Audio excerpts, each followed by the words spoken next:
Johannes 17 vers 6. Ek het die naam geopenbaar aan die mense, wat U my uit die wêreld gegee het.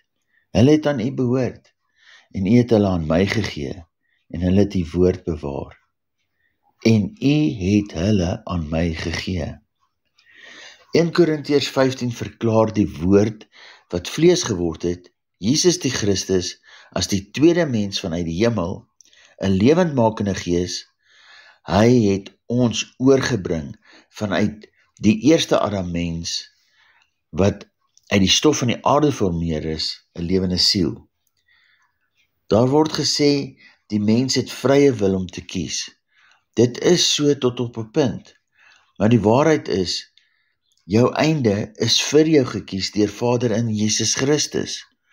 Almal gebore as die mensdom sal transcendeer van Adam na Christus.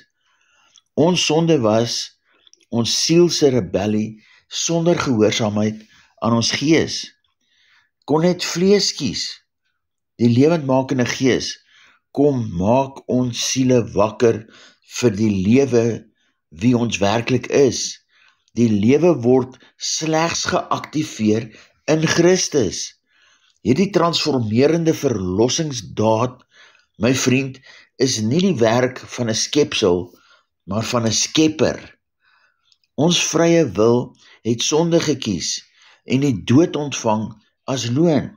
Jesus die Christus het ons lewend gemaak en oorgebring na Vader se lewe.